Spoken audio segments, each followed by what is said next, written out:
देवेंद्र फडणवीस हे राज्याचे मुख्यमंत्री होतील. बीडमधल्या गहिनीनाथ गडाचे महंत विठ्ठल महाराज यांचं भाकीत. नागपुरात 12 ऑक्टोबरला राष्ट्रीय स्वयंसेवक संघाचा विजयादशमी उत्सव. कार्यक्रमासाठी इस्रोचे माजी अध्यक्ष पद्मभूषण डॉक्टर के राधाकृष्णन उपस्थित राहणार. राज्यपाल नियुक्त आमदारांमध्ये 2 जागा बंजारा समाजाला द्या, अन्यथा विधानसभा निवडणुकीमध्ये परिणाम दिसतील. बंजारा समाजाचे धर्मगुरू कबीरदास महाराजांचा भाजपला इशारा. आधार प्रमाणीकरण करण्यासाठी शेतकऱ्यांना उद्यापर्यंत मुदतवाढ, अन्यथा शेतकरी कर्जमुक्ती योजनेचा लाभ मिळणार नाही. जिल्ह्यातील 648 पात्र शेतकऱ्यांचं आधार प्रमाणीकरण नाही. कांदा निर्यात 3 दिवसांपासून ठप्प. तांत्रिक कारणांमुळे नाशिकमध्ये शेकडो कंटेनर अडकले. माल खराब होण्याची भीती. जागतिक बाजारामध्ये भारतीय कांद्याचा दर उच्चांकीच. कांदा उत्पादकांना दिलासा मिळण्याची शक्यता कमी. केंद्र सरकारनं निर्यात कर पूर्ण रद्द करण्याची मागणी. वाशीमधील एपीएमसी बाजारामध्ये वधारलेल्या कांद्याच्या किमतीमध्ये दिवसेंदिवस वाढ. प्रति किलो 35 ते 40 रुपयांवरील कांदा 45 ते 50 रुपयांनी वधारला. वाशीमधील एपीएमसी बाजारामध्ये पालेभाज्यांची आवक घटली, त्यामुळे भाज्यांच्या दरामध्ये मोठी वाढ. पितृपक्ष पंधरवड्यामध्ये भाज्यांना अधिक मागणी असल्यानं मेथी, शेपू आणि कोथिंबीरीचे दर कडाडले. वर्ष होऊनही राज्यामधील काजू मंडळ कागदावरच. विमा भरपाई न मिळाल्यामुळे काजू उत्पादक हवालदिल. केंद्र सरकारनं इथेनॉलसह स्पिरिट आणि अल्कोहोल निर्मितीवरील बंदी उठवली. साखर कारखानदारांना मोठा दिलासा.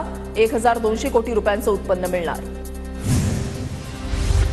कराडमधील जयवंत शुगर्स कारखान्याचा बॉयलर अग्निप्रदीपन सोहळा उत्साहात संपन्न. धावरवाडी इथल्या कारखान्याचे विनायक भोसलेंच्या हस्ते बॉयलर अग्निप्रदीपन. गोखले इन्स्टिट्यूटचे कुलपती डॉक्टर विवेक देबरॉय यांच्याकडून प्रभारी कुलगुरूंची नियुक्ती. डॉक्टर अजित रानडेंना पदावरून हटवल्यानंतर 2 दिवसातच प्रभारी कुलगुरूंची नियुक्ती.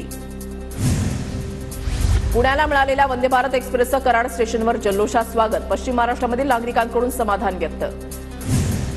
सिकंदराबाद वंदे भारत रेल्वेचे चंद्रपूर रेल्वे स्थानकावर उत्साहात स्वागत. दक्षिणेकडे जाणाऱ्या रेल्वे प्रवाशांसाठी नवी रेल्वे गाडी दाखल. चंद्रपूर जिल्ह्याला मोठा फायदा होणार. परभणीच्या पूर्णा शहरामधील पिण्याच्या पाण्याचा प्रश्न मार्गी लागला. नगरोत्थान अभियानाअंतर्गत 73 कोटींच्या योजनेला प्रशासकीय मान्यता. आमदार रत्नाकर गुट्टे यांच्या मागणीला यश. आष्टी शहरामधील कसबा गणेश मंडळाकडून 1000 दिव्यांची आरास. दिव्यांच्या प्रकाशामध्ये श्री गणेशाची महाआरती संपन्न. गणेश विसर्जनाच्या पार्श्वभूमीवर परभणी पोलिसांकडून शहरामध्ये रूट मार्च. 3ही पोलीस ठाण्याचे कर्मचारी अधिकाऱ्यांनीही मार्चमध्ये सहभाग घेतला.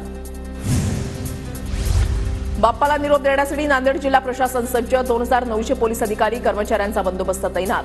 तर 26 मूर्ती संकलन केंद्रांची स्थापना.